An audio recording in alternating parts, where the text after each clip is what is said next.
ஆண்டவரால் ஆசீர்வதிக்கப்பட்ட அருமையான தேவ ஜனங்களே, இன்று நாம் வாசிக்கக்கூடிய தலைப்பு என்னவென்றால் மனமகிழ்ச்சி நல்ல ஔஷதம்.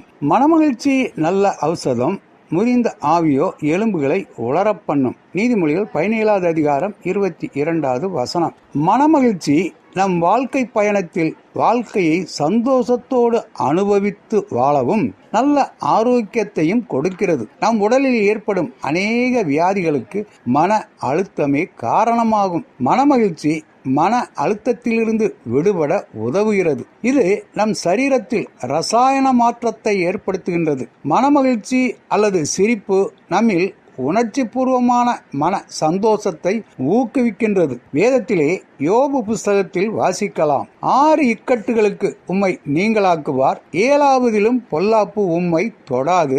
பஞ்சகாலத்திலே அவர் உம்மை மரணத்துக்கும் யுத்தத்திலே பட்டயத்தின் வெட்டுக்கும் விலக்கி மீட்பார். நாவின் சவுக்குக்கும் மறைக்கப்படுவீர். பாழாக்குதல் வரும்போதும் பயப்படாமல் இருப்பீர். இப்படி வேதத்திலே எப்பேற்பட்ட நெருக்கடிகள் வந்தாலும் அவைகளை பார்த்து நகைப்பீர் என்று சொல்லப்பட்டுள்ளது.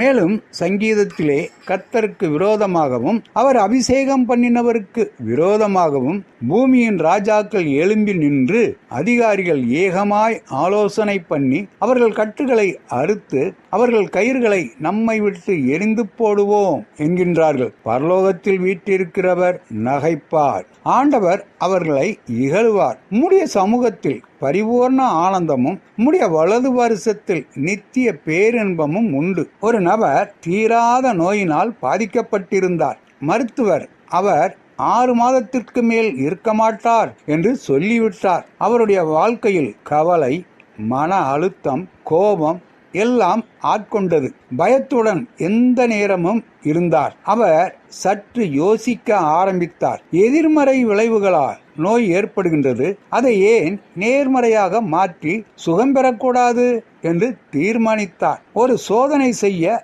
ஆரம்பித்தார். கவலையை ஒடுக்கி மன மகிழ்ச்சியாய் இருக்க தீர்மானம் செய்து சிரிப்பை உண்டு பண்ணக்கூடிய புஸ்தகங்களையும் மற்றவர்களோடு சந்தோஷமாய் பேசி நேரத்தை செலவிடவும் முடிவு செய்து அதன்படியே நடந்தார். நம்பிக்கையூட்டு வேத வசனங்களை தினமும் வாசித்து சந்தோஷத்தோடு ஜெபித்து கொண்டு வந்தார். அதன் பயனால் சுகம் பெற்று 20 வருடங்கள் உயிரோடு இருந்தார் என்று ஓர் உண்மை சம்பவம் சொல்கின்றது. கர்த்தருக்குள் எப்பொழுதும் சந்தோஷமாயிருங்கள் என்று மறுபடியும் சொல்கின்றேன். நிறைவான தேவனே, எங்கள் வாழ்க்கையில் நாங்கள் நிறைவான மகிழ்ச்சியை காண அருள் செய்யும் என்று நமது தேவனை நோக்கி நாம் ஜெபிக்கலாமா?